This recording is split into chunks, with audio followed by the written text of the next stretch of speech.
Hello friends, welcome to our channel.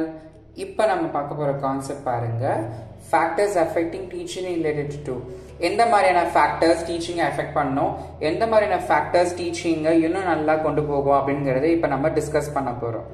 First of all teacher அப்படின்னு பார்க்கும்பொழுது ஒரு effective டீச்சர்ஸாக நல்ல குவாலிஃபைட் டீச்சர்ஸாக இருக்கணும். அந்த குவாலிஃபைட் டீச்சர்ஸால் மட்டும்தான் ஒரு நல்ல எஃபெக்டிவான டீச்சிங் என்ன பண்ண முடியும்னா ஸ்டூடெண்ட்ஸ்க்கு கொடுக்க முடியும். அப்போ அந்த ஸ்பெஷலைஸ்டு டீச்சர் இந்த fields teachers better than un unspecialised teachers. So ஒரு ஸ்பெஷலைஸ்டு நல்ல வெல் ட்ரைன்டு டீச்சர்ஸால் மட்டும்தான் ஒரு நல்ல டீச்சிங்கை வந்து அவங்க கொடுக்க முடியும். அந்த லேர்னர்ஸோட சைக்காலஜி அண்டர்ஸ்டாண்ட் பண்ணிக்க முடியும், சுச்சுவேஷன் அனாலிசிஸை ப்ராப்பராக அவங்களால எல்லாமே செய்ய முடியும். ஸோ இந்த ஒரு டீச்சர் அப்படின்னா யூஸ்வலாக என்னென்ன மாதிரியான ஸ்கில்ஸ் இருந்தால் ரொம்ப நல்லா இருக்கும் அப்படின்னா ப்ரெசன்டேஷன் ஸ்கில்ஸ் ரொம்ப முக்கியம். அடுத்து கம்யூனிகேஷன் ஸ்கில்ஸ் இருந்தால் மட்டும்தான் அங்கே பேசவே முடியும். கிளாஸ் ரூம் மேனேஜ்மெண்ட், ஸோ டீச்சிங்கை தாண்டி அந்த ஸ்டூடெண்ட்ஸை கண்ட்ரோல் பண்ணுறதுலேருந்து அந்த கிளாஸ் ரூமுக்கு தேவையான எல்லா விதமான அந்த மேனேஜிங் அந்த கிளாஸ் ரூம் மேனேஜ்மெண்ட் ஸ்கில்ஸ் வந்து அவங்க கண்டிப்பாக அவங்க டெவலப் பண்ணியிருக்கணும். ஒவ்வொரு விஷயத்தையும் பிளான் பண்ணியிருக்கணும். அதுக்கப்புறம் எவாலுவேஷனை வந்து கண்டிப்பாக அவங்க செய்யணும். அடுத்தது இந்த டீச்சர்ஸோடைய இந்த டீச்சிங் அப்படிங்கிறது அந்த ஸ்டூடெண்ட்ஸ் கிட்ட வந்து ஒரு நல்ல ட்ரஸ்ட்டை வந்து பில்ட் பண்ணணும். ஸோ ரொம்ப சேஃபாக ஸ்டூடெண்ட்ஸ் ஃபீல் பண்ணுற மாதிரி அவங்கள ஒரு பாசிட்டிவாக கன்வே பண்ணுற மாதிரி பசங்க, அதே மாதிரி ஒரு நல்ல லேர்னிங் என்விரான்மெண்ட்டை கொடுக்குற மாதிரி அவங்களோட டீச்சிங் ஸ்கில்ஸ் வந்து இருக்கணும். So that the teacher should know about the pace and capacity of the students and plan based on them. So அந்த குழந்தைங்களுடைய ஏஜ் லிமிட்டாக இருந்தாலும் சரி, அவங்களோட கெப்பாசிட்டி இருந்தோம், ஸோ அதை பேஸ் பண்ணி தான் என்ன பண்ணியிருக்கணும்னு பார்த்தீங்கன்னா அவங்களுக்கு அந்த பிளானை வந்து அங்கே இம்ப்ளிமெண்ட் பண்ணணும். ஸோ எல்லாத்தையும் ப்ரூவ் பண்ணியிருக்கோம், எல்லாத்தையுமே நம்ம சொல்லிக் கொடுக்கணும்னு நினைக்க முடியாது. ஸோ ஸ்டெப் பை ஸ்டெப் ப்ராசஸாக தான் அவங்க என்ன பண்ண முடியும், நம்ம அவங்களுடைய கெப்பாசிட்டி நம்ம இம்ப்ரூவ் பண்ண முடியும். அடுத்து பாருங்க, பேஷன்ஸ் ரொம்ப முக்கியம். ஸோ கேரிங்காக ரொம்ப கைண்ட் பர்சனாலிட்டியாக அவங்க இருக்க வேண்டியதும் ரொம்ப அவசியம். So ability to engage students, ஒரு ஸ்டூடெண்ட்ஸை வந்து எப்படி வந்து கிளாஸ் ரூமில் வந்து லேர்னிங் டெக்னிக்ஸில் என்கேஜ் பண்ணியிருக்கணும் அப்படிங்கிறது கண்டிப்பாக தெரிஞ்சிருக்க வேண்டிய குவாலிட்டிஸ். இப்போ இந்த குவாலிட்டிஸ் எல்லாம் இல்லைன்னா நிச்சயமாக அவங்களுடைய டீச்சிங் ஃபீல்டில் ஒரு அஃபெக்ட் கண்டிப்பாக இருக்கும். அந்த ஃபேக்டர்ஸில் இந்த டீச்சர் அப்படிங்கிற ஒரு சின்ன ஸ்பேஸ்க்குள்ள அவங்க நிறைய ப்ராப்ளம்ஸ் இருக்கும். அப்போ தான் ஸ்டூடெண்ட்ஸ் என்ன பண்ண முடியாது அப்படின்னு பார்த்தீங்கன்னா ப்ராப்பராக நம்மளால மோல்ட் பண்ண முடியாது. அப்போது இந்த மாதிரியான பாசிட்டிவ் ஸ்கில்ஸ் நம்ம கிட்ட இருந்தாலே நம்ம ஈஸியாக லேர்னர்ஸோட ஈஸியாக அட்டாச் ஆகிடலாம், அவங்களுக்கு ஒரு நல்ல க்ரோத்தையும் நம்மளால கொடுக்க முடியும். அடுத்து லேர்னர்ஸ். ஆக்சுவலி ஒரு டீச்சிங் லேர்னிங்ல நம்ம யாரை ரொம்ப சிக்னிஃபிகண்டாக பார்க்குறோம்னு இதுக்கு முன்னாடி பார்த்தோம், ஸ்டூடெண்ட்ஸ். இந்த லேர்னர்ஸ் தான் நம்ம பார்க்கணும். அப்போ இந்த டீச்சிங் லேர்னிங் ப்ராசஸ் ஒரு சிக்னிஃபிகண்ட் பார்ட் யாருன்னா லேர்னர் தான்.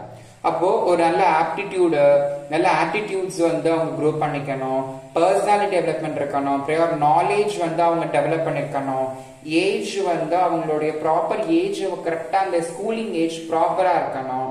அப்புறம் லெவல் ஆஃப் டிட்டர்மினேஷனுடைய டெக்னிக்ஸ், அந்த கிரிட்டிக்கல் திங்கிங், லாஜிக்கல் திங்கிங்லாம் கண்டிப்பாக அவங்க இம்ப்ரூவ் பண்ணிருக்கணும். இதெல்லாம் அந்த லேர்னர்ஸோட இன்ஃப்ளூயன்சஸ். கண்டிப்பா இந்த பார்ட் எல்லாம் அவங்க ஃபுல்ஃபில் பண்ணா மட்டும்தான் அவங்க லேர்னர்ஸோட ப்ராப்பரான ஒரு டெக்னிக்ஸ்ல அவங்களால என்ன பண்ண முடியும்னா ஃபாலோ பண்ண முடியும். அதர்வைஸ் அவங்களுடைய அந்த லேர்னிங் டெக்னிக்ஸ்ல கண்டிப்பா ஏதாவது ஒரு சின்ன ப்ராப்ளம்ஸ் நடக்கப்படும். அடுத்து பாருங்க, சப்போர்ட் மெட்டீரியல். சப்போர்ட்டிங் மெட்டீரியல் இப்போ நம்ம என்னென்ன சொல்றோம்னு பார்த்தீங்கன்னா பிளாக் போர்ட், ஸோ அதே மாதிரி சார்ட் வந்து நம்ம ஷோ பண்றது, இந்த மாதிரி விஷயங்கள், அப்புறம் ஸ்டடி மெட்டீரியல்ஸ், அப்புறம் ஆடியோஸ் போட்டு காட்டுறது, வீடியோஸ் நம்ம பிளே பண்ணி காட்டுறது, ஆன்லைன் கோர்சஸ், ஆன்லைன் டெஸ்ட், இதெல்லாமே டீச்சர்ஸோட எய்ட்ஸா என்ன பண்றாங்க, யூஸ் பண்றாங்க. சார்ட் ஒர்க்ஸா இருக்கட்டும் எல்லாமே. ஸோ குழந்தைங்களுக்கும் அந்த ஒர்க்ஸை கொடுத்துட்டு பிளஸ் டீச்சரும் அந்த ஒர்க்கோட என்ன பண்ணிருக்கணும், ஒரு நல்ல கோஆர்டினேஷன் கொடுத்து அது ப்ராப்பரா சப்போர்ட் மெட்டீரியல்ஸை யூஸ் பண்ணிருக்கணும். இந்த சப்போர்ட்டிங் மெட்டீரியல் இல்லைன்னாலும் பாத்தீங்கன்னா டீச்சிங் அந்த லேர்னிங் ப்ராசஸ்க்குள்ள கண்டிப்பா ஒரு விஷயம் அஃபெக்ட் ஆகும். So instructional facilities. So instructional ஃபெசிலிட்டிஸ்ன்னு பார்க்கும்பொழுது கொஞ்சம் இந்த ஹையர் கிளாஸஸ்க்கு எல்லாம் கண்டிப்பா எல்லா கிளாஸஸ்க்குமே right from the KG till 12th standard வரைக்கும் இல்லை காலேஜ் ஸ்டடீஸ் வரைக்குமே பார்த்தீங்கன்னா class rooms must. Class rooms இல்லை அப்படின்னு பார்த்தீங்கன்னா நம்மளால ஒரு டீச்சிங்கை வந்து நம்மளால ப்ராப்பராக பண்ண முடியாது.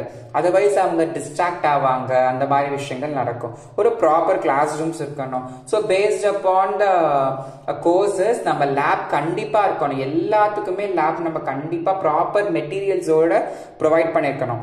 செமினார் ஹால்ஸ், செமினார் கண்டக்ட் பண்ண வேண்டியது வந்து சப்போர்ட்டிங் மெட்டீரியலும் ஒன்று. அப்போ இன்ஸ்ட்ரக்ஷன் ஃபெசிலிட்டி செமினார் ஹால் இருக்க வேண்டியது ஒன்று.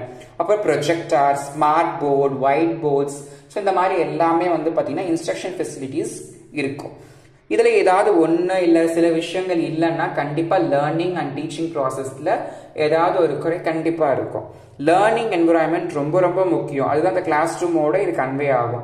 ஒரு கம்ஃபர்டபுள் என்விரான்மெண்டா இருக்கணும், டிஸ்ட்ராக்ட் பண்ற மாதிரி இருக்கக்கூடாது, ஒரு நல்ல எஃபெக்டிவான டீச்சிங்கை கொடுக்குற மாதிரியான ஒரு நல்ல இன்ஃப்ராஸ்ட்ரக்சர் அங்கே இருக்கணும். அப்போதான் பசங்களால் என்ன பண்ண முடியும்னா ப்ராப்பராக எல்லாத்தையுமே படிக்க முடியும். பிளஸ் அந்த டீச்சிங் லேர்னிங் ப்ராசஸ்க்குள்ள வந்து ப்ராப்பராக எல்லாத்தையுமே என்ன பண்ண முடியும்னா டீச்சர்ஸாலையும் சரி லேர்னர்ஸாலையும் சரி ப்ராப்பரா வந்து அந்த ப்ராசஸை வந்து மூவ் பண்ண முடியும். அடுத்து இன்ஸ்டிடியூஷன்ஸ். ஸோ இந்த இன்ஸ்டிடியூஷன் வந்து பார்த்தீங்கன்னா பேரண்டல் ப்ரெஷர் ஃப்ரீயாக இருக்கணும். அப்போ பேரண்டல் ப்ரெஷர் ஃப்ரீனா கண்டிப்பாக இதை எல்லாம் பூர்த்தி பண்ணி அந்த லேர்னர்ஸ்க்கு ஒரு கம்ஃபர்ட் ஜோன் இருந்துச்சு அப்படின்னாலே இது கிடையாது. அப்புறம் பார்த்தீங்கன்னா கண்டிப்பாக நாட் ஃப்ளெக்சிபிள் மெத்தட் ஃபார் டீச்சர்ஸ்னா கண்டிப்பாக அது வந்து அஃபெக்ட் பண்ணும். ஒரு டீச்சர்ஸ்க்கு வந்து ஃப்ளெக்சிபிள் மெத்தட்ஸ் அவங்களுடைய நல்ல ஃப்ளெக்சிபிள் மெத்தட்ஸ் இல்லைன்னா கண்டிப்பாக இது இந்த லேர்னிங் என்விரான்மெண்ட் அஃபெக்ட் பண்ணும். Plus autonomy to the teachers increases effectiveness. So அந்த டீச்சர்ஸ்க்குன்னு சொல்லிட்டு ஒரு கொஞ்சம் பேசிக்ஸான அட்டானமி, அதாவது ஃப்ரீடம் இருந்துச்சு அப்படின்னா கண்டிப்பா அவங்க கொஞ்சம் ஸ்லோ லேர்னர்ஸா இருக்கட்டும் இல்லை யாரா இருந்தாலும் அவங்கள ப்ராப்பரா ஹேண்டில் பண்ண டைம் எடுத்துக்கோ இல்லைங்களா. டைம் கன்சியூமிங் கொஞ்சம் எடுத்துக்கிட்டாலும் ஒரு நல்ல ப்ராசஸ்க்கு அவங்க இம்ப்ளிமெண்ட் பண்ண முடியும். அடுத்து dedication of teachers and interest of students. So இந்த இன்ஸ்டிடியூஷன் அப்படின்னாலே ஒரு கொஞ்சம் டீச்சர்ஸ் கொஞ்சம் ஸ்டூடெண்ட்ஸ் அப்படின்றது தான் பேசிக்.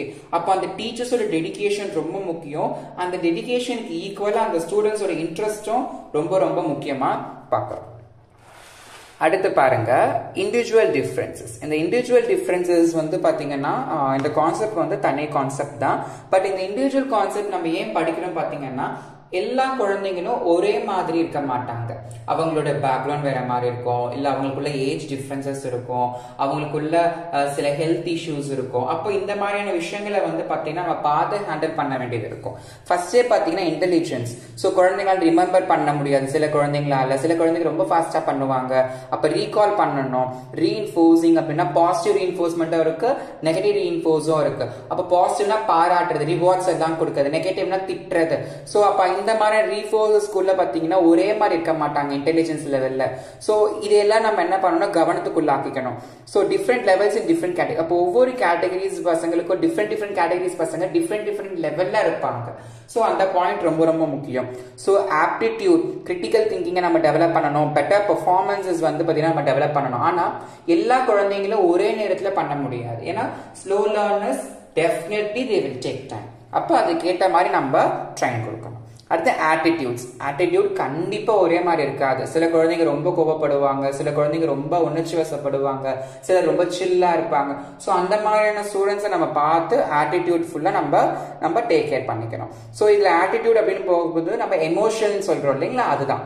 ஸோ அடுத்தது ஏஜ். கண்டிப்பா இது கியூரியாசிட்டி அஃபெக்ட் பண்ணுது. ஸோ ஒரு 5th படிக்கிற ஒரு ஸ்டூடெண்ட்ஸ் இருக்காங்க, இல்ல 12th படிக்கிற அந்த கிளாஸ்க்குள்ள ஒரு அவங்களோட 3 வயசு ஒரு பையன் இருக்கிறான் அப்படின்னா கண்டிப்பா அந்த லேர்னிங் என்விரான்மெண்ட் அவனுக்கு கொஞ்சம் வித்தியாசமா இருக்கும். ஸோ அவனோட ஏஜ் லெவல் டிஃப்ரெண்டா இருக்கிறதுனால அவனோட திங்கிங் வேற மாதிரி இருக்கும், அவனோட ஆக்ஷன்ஸ் ஏதாவது டிஃப்ரென்ஸ் இருக்கும், இல்ல அவன் கியூரியாசிட்டி ரொம்ப அதிகமா இருக்கும், இல்ல ரொம்ப கம்மியா இருக்கும். ஸோ இது எல்லாமே ஒரு இண்டிவிஜுவல் டிஃப்ரென்ஸை நம்ம பார்க்கிறோம். So motivation. ஸோ இந்த இண்டிவிஜுவல் டிஃப்ரென்சஸ்ல வந்து பார்த்தீங்கன்னா மோட்டிவேஷன் தான் ஒரே வழி அந்த டிஃப்ரென்சஸை ரிமூவ் பண்றதுக்கு. அப்போ அந்த மோட்டிவேஷன் எப்படி இருக்கணும்னு பார்த்தீங்கன்னா எவ்ரி ஒன் இஸ் சேம், இல்லைன்னா எஜுகேஷனுக்கு ஏஜ் கிடையாது, இந்த மாதிரியான விஷயங்களை நம்ம திரும்ப திரும்ப சொல்லிட்டு இருக்க வேண்டியது அவசியமா இருக்கும். ஆட்டிடியூட் நம்ம ஆல்ரெடி பார்த்தோம் இல்லைங்களா, அதுதான் பாசிட்டிவ் ஆட்டிடியூட்னு இருக்கு, சிலருக்கு நெகட்டிவ் ஆட்டிடியூட் இருக்கும், இந்த மாதிரி டிஃப்ரென்சஸ் இருக்கும். இன்ட்ரெஸ்ட் சில பேர் ரொம்ப வச்சிருப்பாங்க, சில பேருக்கு இன்ட்ரெஸ்டே கியூரியாசிட்டியே இல்லாம இருப்பாங்க. ஃப்ரீ அப் அது ஓப்பன் மைண்டடா இருப்பாங்க, சில ரொம்ப தன்னோட ரொம்பவே இன்ட்ரோவெர்ட்டா வச்சிருப்பாங்க. ஸோ அதெல்லாமே ஒவ்வொரு விதமா இருப்பாங்க. சியர்ஃபுல்லா இருப்பாங்க, சில பேர் சியர்ஃபுல்லா இல்லாம இருப்பாங்க. ஸோ இந்த மாதிரி நிறைய டிஃப்ரென்சஸ் இருக்கு. என்விரான்மெண்ட் பார்க்கும்போது டீச்சர்ஸ்க்கும் சரி லேர்னர்ஸ்க்கும் சரி கம்ஃபர்டபுள் ஜோன் இருக்கணும். இந்த கம்ஃபர்டபுள் ஜோனும் இந்த மோட்டிவேஷனும் மட்டும் தான் பார்த்தீங்கன்னா இந்த இண்டிவிஜுவல் டிஃப்ரென்சஸை கண்டிப்பாக நம்ம ஓவர் கம் பண்ணக்கூடிய ஒரு வழியா இருக்கும். அடுத்து ஹெல்த், புவர் ஐசைட், கண் பார்வை தெரியாம இருக்கிறது, வீக்னஸ், எனர்ஜி சீக்கிரமா இல்லாம இருக்கும், இல்ல ஃபுட் சரியாம சாப்பிடாம இருப்பாங்க. ஸோ இந்த மாதிரியான விஷயங்கள்ல வந்து பாத்தீங்கன்னா இண்டிவிஜுவல் டிஃபரன்ஸ் ரொம்ப அதிகமா இருக்கும். ஒரு குழந்தை ரொம்ப வேகமா படிக்குதுன்னா அவங்களுக்கு நியூட்ரிஷன் லெவல் ஓரளவுக்கு நல்லா இருக்கும். சில குழந்தைங்க ரொம்ப வீக்கா இருப்பாங்க, அதனால அவங்களால சீக்கிரமா அவங்களால கான்சன்ட்ரேட் பண்ண முடியாது. சிலர் வந்து பாத்தீங்கன்னா வேகமா நோட்ஸ் எடுப்பாங்க, போர்டை பார்த்து எழுதுவாங்க. ஆனா சிலர் என்ன பண்ண மாட்டாங்க, அவ்வளவு சீக்கிரம் எழுத மாட்டாங்க, பக்கத்துல இருக்கவங்களை பார்த்து எழுதுவாங்க. இது எல்லாமே ஐசைட் இஷ்யூஸ். ஸோ இந்த மாதிரி ஹெல்த் இஷ்யூஸ் கண்டிப்பா இண்டிவிஜுவலை அஃபெக்ட் பண்ணணும். அப்ப அதுல இருந்து நம்ம என்ன பண்ணணும், அவங்கள கண்டிப்பா வெளிக்கொண்டு வந்து அவங்களுக்கான மோட்டிவேஷனையும் ஒரு கம்ஃபர்டான ஜோன் என்விரான்மெண்ட் நம்ம கொடுத்து நம்ம அவங்கள சேவ் பண்ணணும். ஸோ சரிங்களா, இப்போ நம்ம பார்த்தது என்னன்னு பார்த்தீங்கன்னா factors affecting the teaching and individual differences. இதே மாதிரி அடுத்த கான்செப்ட்ல நம்ம ஒரு நல்ல டாபிக்கோட நம்ம பார்க்கலாம். அண்டில் பாய். இந்த வீடியோ பிடிச்சிருந்தா லைக் பண்ணுங்க, ஷேர் பண்ணுங்க, கமெண்ட் பண்ணுங்க, மறக்காம கொஞ்சம் சப்ஸ்கிரைப் பண்ணுங்க. தேங்க்யூ.